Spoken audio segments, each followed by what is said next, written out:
Well, I would like you all to consider the following. How many times a day you see an incident of harassment? It's around us all the time. Think about it, from the Oscar slap to your job, to the streets of New York, the subways.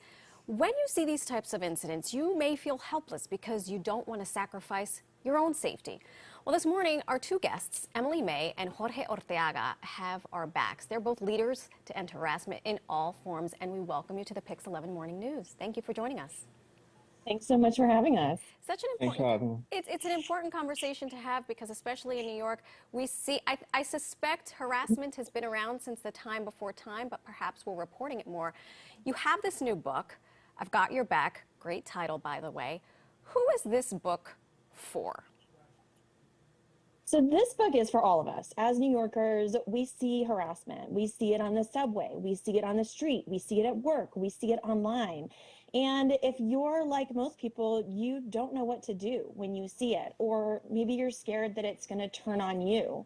So I've Got Your Back is all about how do we turn that care that we have for each other into action? How do we intervene when we see harassment while still making sure that we're staying safe in the middle of it?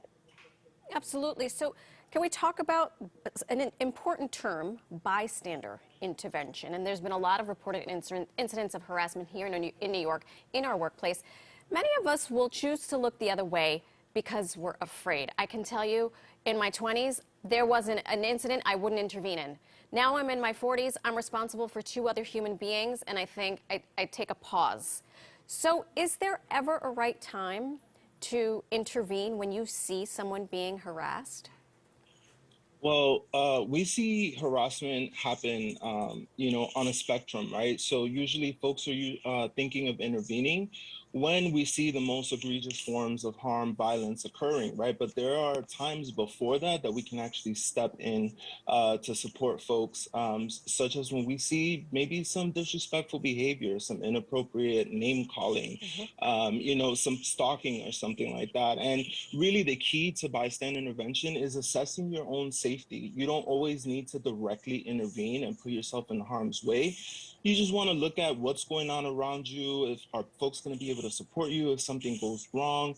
What's your comfort level? And then the beautiful thing about Got Your Back is that we illustrate our 5 Ds of bystander intervention. There's not just one way to get involved. You can support folks in other ways. And I know you very eloquently mentioned what those 5 steps of bystander intervention are in the book, and I wonder if one of you can walk us through those. Yeah, absolutely. So 5 Ds. The first one, distract, creating a distraction to de-escalate the situation. So think about asking the person being harassed what the time is or for directions, thinking about dropping your coffee cup.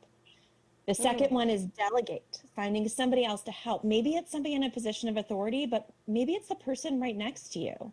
We always advise that folks touch base with the person being harassed before contacting the police, because there are communities that don't necessarily feel safer with police presence. The third one, document, creating documentation to then take and give it to the person being harassed. We all know instances where that documentation has gone viral and created tremendous social change. That's a beautiful thing. But bystander intervention is all about giving power back to the person who was harassed. So give it to them and let them be in choice about when it airs on WPIX 11. Number 4 is delay. So just that simple check-in. Sometimes harassment's quick. Are you okay? Is there anything I can do? Can I walk you where we're going?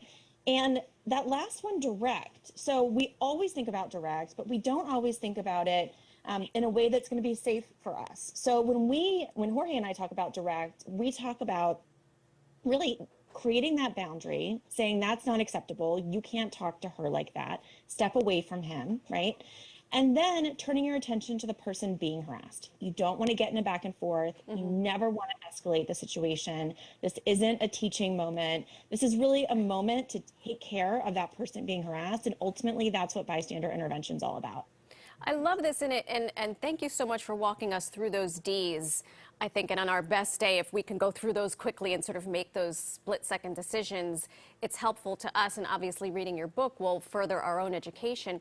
But those seem to me very, like you literally see something egregious in the street. There is harassment that's capital H but almost at a whisper, that on to the naked eye does not look like harassment. It happens in the workplace every day. How do we apply those Ds to workplace harassment when we're thinking of where we are on our own professional ladders? Jorge, do you have any thoughts or suggestions on how we handle that?